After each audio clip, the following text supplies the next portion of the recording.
Hello, everyone. This is Sputnik News, and today we're joined by India's ambassador to Russia, His Excellency Mr. Vinay Kumar.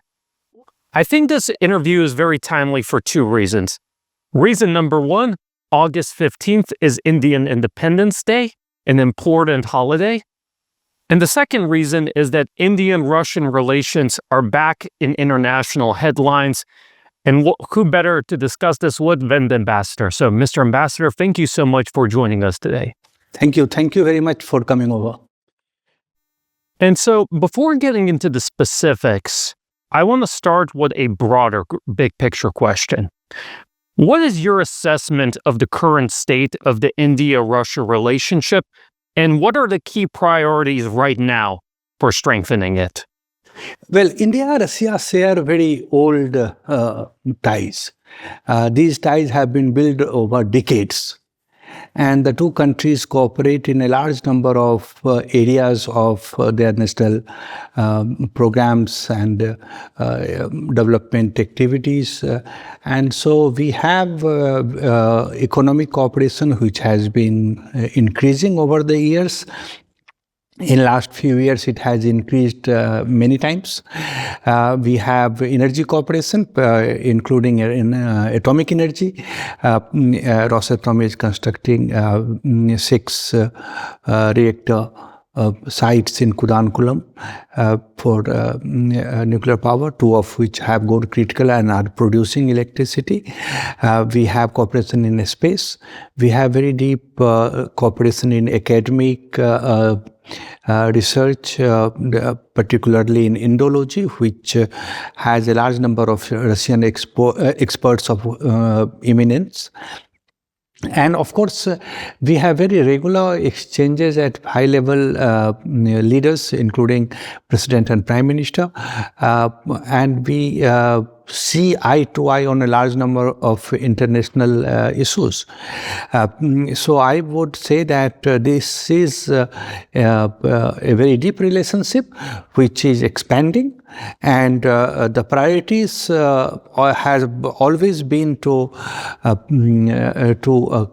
cooperate in the areas that we can, which serve our mutual national interests. So the civilian sector, in particular energy, trade, commerce, investments, these are the important areas for our present cooperation. So if I could dig into a little bit deeper on the economic aspect, because you mentioned that this was an important area of growth. I think that most of our viewers know about the booming energy ties between India and Russia.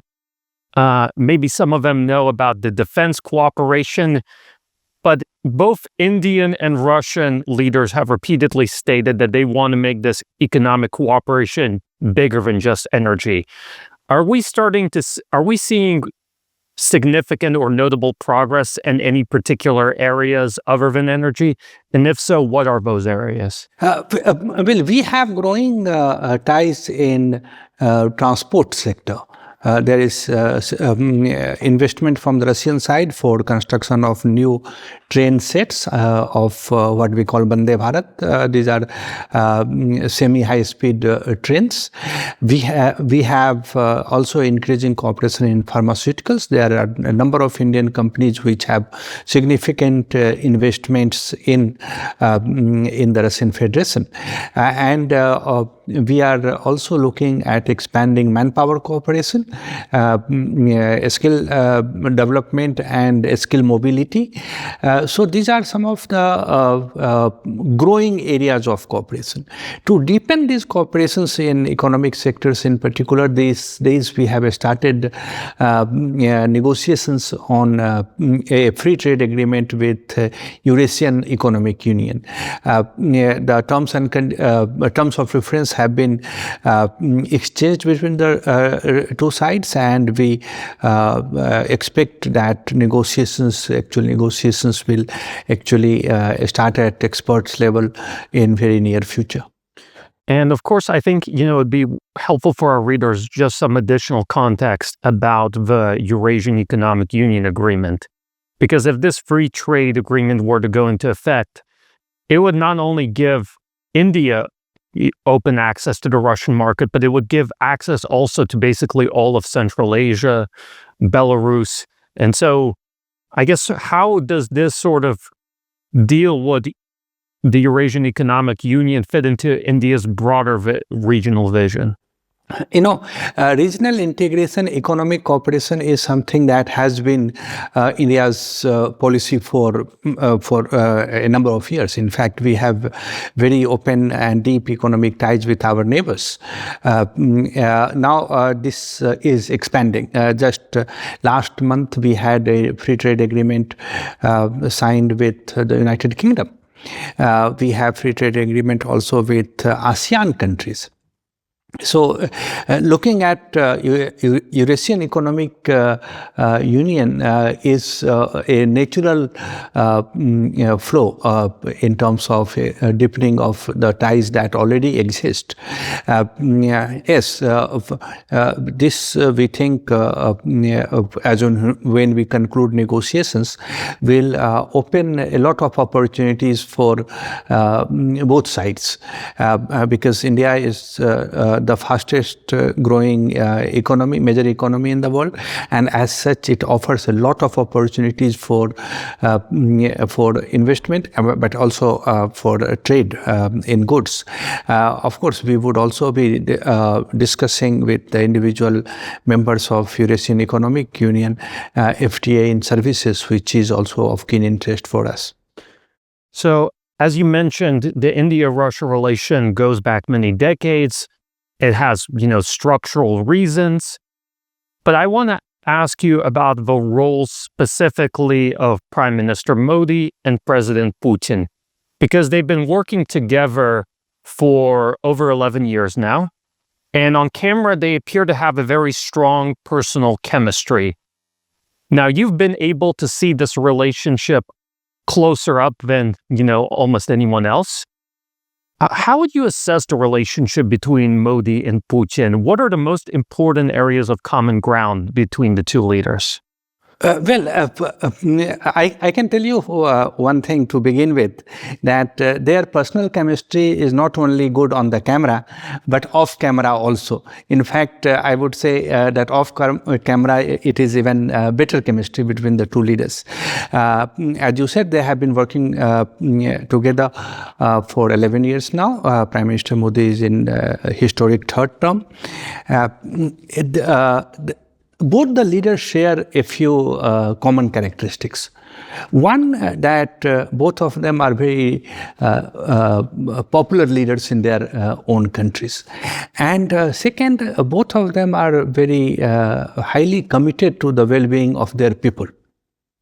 And so when they talk with each other, this is about both the countries, people of both the countries, and how they can work together and reach agreements which will further deepen those ties between the people, which of course they have a history behind them of decades of cooperation between the two countries. I have also noticed that their exchange of views are very open, frank, and very comprehensive. Talking of President Putin, of course, the quarter century that he has been at the helm of affairs here, we started our strategic partnership with him in 2000 when he visited India. That year we also established what we call annual exchange of visits of the President of Russian Federation and Prime Minister of India. Alternate year they visit each other's country, which has been maintained ever since, except during the COVID period. So the contribution that both of them have made and continue to make is actually immense. How does Russia fit into Prime Minister Modi's overall foreign policy vision? Just as I mentioned, the growth of India, increasing the standard of living of Indian people is the primary objective of the government of India. And under Prime Minister Modi, a few very important initiatives that have been taken, like Make in India. So during these years, we are not only dealing in buyer-seller relationship in a number of areas, but expanding it to joint production, joint collaboration. And so Make in India is very important part of the government's plan. And in that, Russia has been a very important partner. As we continue expanding the areas of cooperation, you have increasing corporate investments by private sectors of both countries, not only public enterprises, which has been there for a while by Indian oil and gas companies in various projects in Russia. But now we see increasing interest and investment of the private sectors. For a multipolar world order, which is the objective of both our countries, both the leaders, Prime Minister Modi and President Putin. They cooperate very closely, and they attach a lot of value to this cooperation. So you mentioned that one of the key areas is joint production, joint development. And I think probably the best known example to our viewers is the BrahMos missile, which is, jointly developed by Russia, India. It has growing interest among international customers. But is this something that's only limited to missiles, or are we seeing progress in joint production and joint development across the board? Well, across the board. The BrahMos is, of course, the very prime example, and its successful use in battlefield conditions recently, as you said, has given rise to a lot of interest on part of other countries. But actually, there are countries which have been interested in this even before the Operation Sindoor 2 months back. But we are also expanding it in other areas, civilian areas, transport, for example, which we can jointly produce and export to third countries. We are also looking at the energy sector.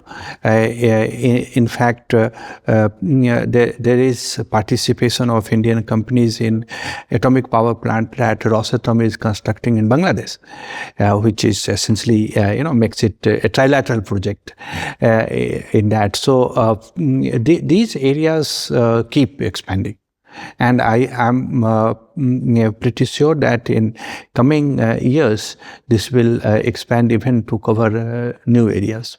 So it seems like a pretty important shift, because if we were to look at the Soviet-Indian relationship, obviously we were trading back and forth, but in many ways, in some cases, it was a one-sided export from the Soviet Union to India. Whereas now we have a situation where Indian companies are producing things on Russian soil, Russian companies are helping produce things on Indian soil. So there seems to be joint production as the sort of new model for cooperation. Yes, this is, of course, reflective of the changes that have taken place, economic changes in Russia, economic technological changes in India.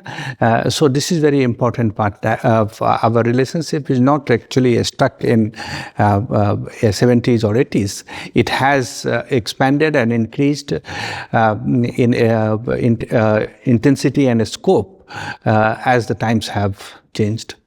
So, National Security Advisor Ajit Doval was recently in Moscow, where he revealed that the details of Putin's visit to India are in the final stages of preparation, and that Putin is expected in India before the end of the year. Do you have any updates on the status of a visit, and what are likely to be the main topics on the agenda? Well, I will not like to prejudge what the leaders will talk, but certainly I can share that the visit will be comprehensive, discussions will be comprehensive during the visit, and will cover bilateral issues of cooperation and also the international development of interest. We would naturally expect some documents to be prepared between now and the visit, and those documents could also be signed during that visit. And I've also noticed that the two leaders over the past few years, that there is, obviously discussion of the situation in Ukraine.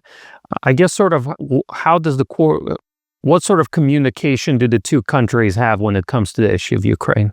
Well, in our various bilateral interactions, this issue has been discussed, and the latest was the telephone call of President Putin to Prime Minister last Friday, in which President shared the recent developments, and India has not only welcomed, endorsed those developments and the forthcoming meeting which will take place this coming Friday, and also expressed its readiness to support the process in any manner that it can. So you mentioned the upcoming Trump-Putin meeting on August 15th, same day as Indian Independence Day. I guess, could you elaborate on how India views this meeting? What sort of outcomes does India hope to see, if any? Well, we want to see the end of the war. But details are something that, of course, the stakeholders, the parties will work out. But as Prime Minister Modi says, this is not an era of war, and so end of the conflict is something that would be beneficial for the region and beyond. So we would be amiss if we didn't mention the fact that President Trump has, taken a keen interest in India-Russia relations. In particular, he's objected to the energy cooperation between our two countries and has threatened India with sanctions, tariffs, unless it ceases this energy cooperation. So I want to ask you this. Can U.S. economic pressure force India to reconsider its current relationship with Russia? Well, let me say three things which are very important for your viewers to understand. One, that India, government of India's policy and plans, international cooperation, all is meant to secure the interest of 1.4 billion people of India. Second, this cooperation that India has with Russia in energy sector has stabilized the global energy market, and hence it has been of help to all the countries of the world. Number three, this is not uniquely India-Russia relations. There are a large number of countries which are working with Russia in energy sector, different types of energy, and that includes the United States itself and the European countries. So we are very clear that the US position in this regard has been unfair, unreasonable, and unjustified. So is it fair to understand that India does not plan on ceasing Russian energy imports under sanctions pressure? It is a fair characterization of India's policy, yes. Understood. Kind of shifting away from the India-Russia triangle, I also want to ask about another country that I think is a bit closer to home for both of us, and that is Afghanistan. Russia was the first country to recognize the Taliban-led government in Afghanistan. What is India's reaction to this move, and what sort of coordination is there between India and Russia on the issue of Afghanistan? We have, as I mentioned, a special and privileged strategic partnership. Under that framework, we discuss all various international issues with Russia, and that includes Afghanistan. We have cooperated in the past. We continue our engagement on Afghanistan. We have noted Russia's recent decision. We, for our part, have maintained a technical team in Kabul, and one of the important work that we have been doing is to provide humanitarian assistance for the people of Afghanistan. In recent years, we have supplied various kind of vaccines, medicine, wheat, which is of immense importance and requirement in that country. But over the last two decades or so, we have constructed more than 400 infrastructure projects in Asia, schools, in Afghanistan, schools, roads, clinics, hospitals, government buildings in different parts of the country. So India's current relationship remains focused on provision of humanitarian assistance to the people of Afghanistan, medical facilities, also a scholarship for students. So for time being, that's what will continue. Is there any sort of coordination between India and Russia when it comes to Afghanistan, since this is a country of, I think, keen interest to both of us? Well, as I mentioned, we have discussions, regular exchange of views on all various issues, including Afghanistan. Yes. Understood. And so I want to, shift back to the bilateral relationship, because we've talked about geopolitics, we've talked about big economics, but I think that no less important of an aspect is people-to-people ties, right? Because if Indian Independence Day is coming up in Moscow, there's always a big festival with lots of people attending, and people-to-people ties were an important aspect back in the day during Soviet Union, when Bollywood films were widely watched by ordinary Russians, when, as I understand it, many Indians read Soviet published journals that were released in the country. What is your assessment of the people-to-people aspect, and what can be done to strengthen it? Well, just like other areas of our cooperation, people-to-people ties and exchanges have been increasing. Now we have a very vibrant Indian community, almost 50,000-60,000 across Russia. In Moscow itself, we have around 25,000-30,000 people. Number of business people, investors, also large number of students. Recently, we had a 9-day-long Bharat Utsav Festival of India in Nizhnaya Square in Moscow. And in 9 days, we had 850,000 people visiting it. So that testifies to the popularity of Indian cuisine, Indian culture, Indian dance forms, etc. in Russia.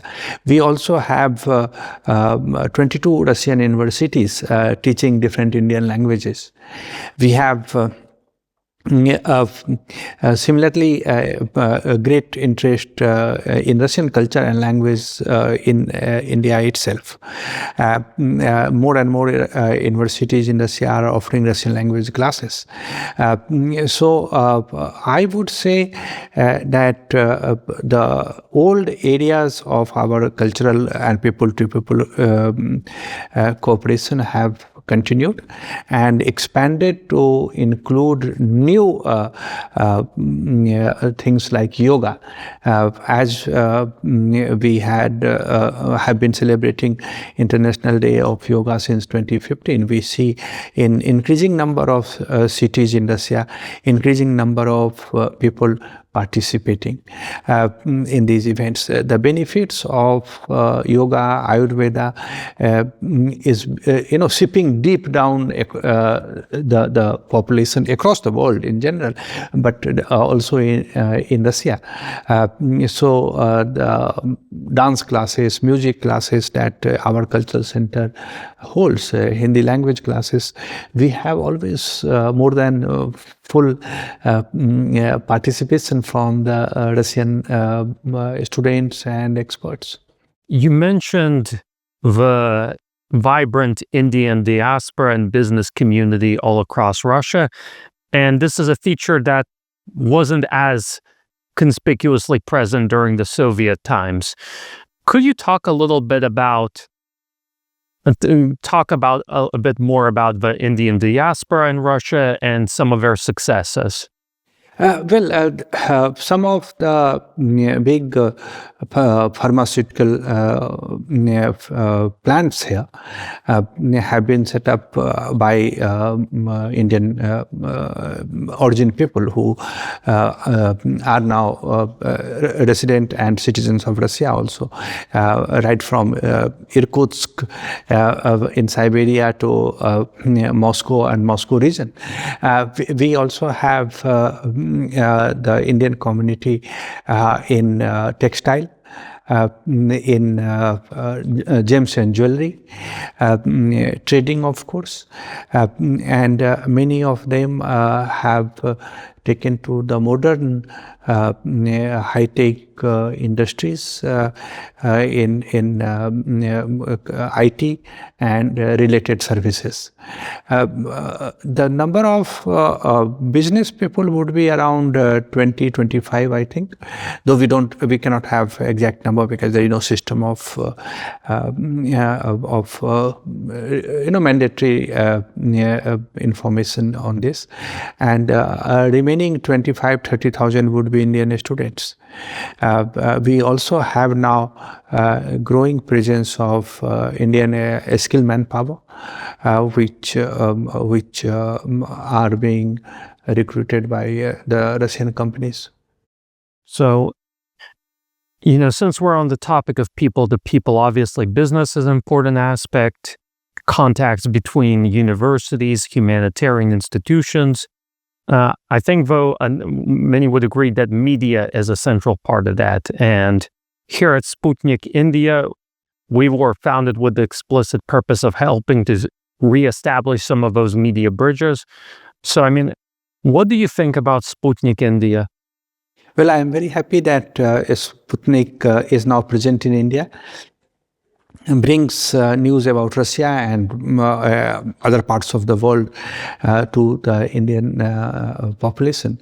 We have a very open society, and as more Indians are traveling abroad, as more economic and other exchanges are taking place with the world, including Russia, your presence there helps people gather information about Russia and other areas that may be of their interest, particularly when they plan to travel to this part of the world.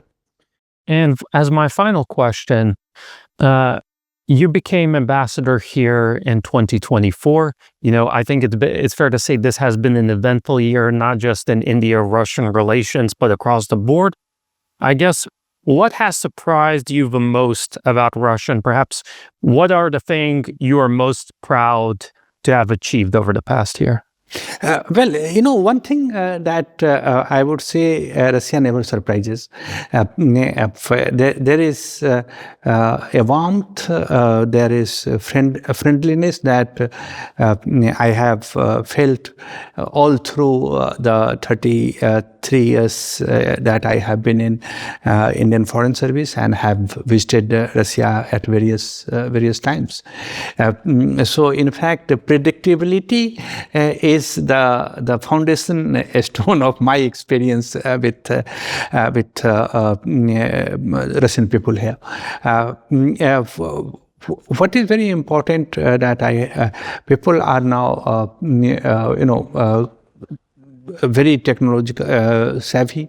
They have access to information across the world, and so everywhere I see people far more aware and knowledgeable about what is going on in the world. Cultural activities and opportunities of very high quality museum, parks, ballet theaters. These are some of the most attractive parts that you get to enjoy when you are posted in Moscow. On the work front, it has been more than active year and a half. We have had 2 visits of Indian Prime Minister. Our trade has been increasing. Our other exchanges have increased, including in the cultural field in particular, that is of interest for the common people.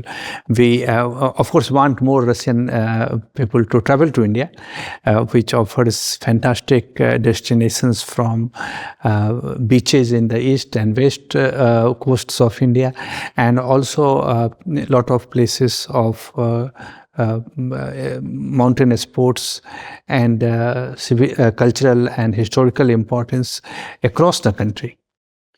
Mr. Ambassador, thank you so much. We were able, I think, it's fair to say, to cover the whole gamut of India-Russia relations. So thank you so much for your time. And, congratulations. I wanted to, wish you a very happy India Independence Day. Thank you very much. Thank you.